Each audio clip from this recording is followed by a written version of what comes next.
Mungkin sebelum diriku mencintai dirimu, kedua orang tuamu telah menjodohkan pilihan hatinya untuk orang lain.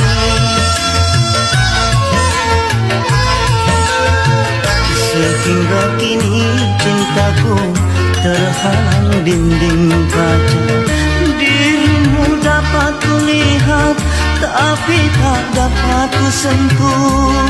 Seperti kemarin kita masih berdua.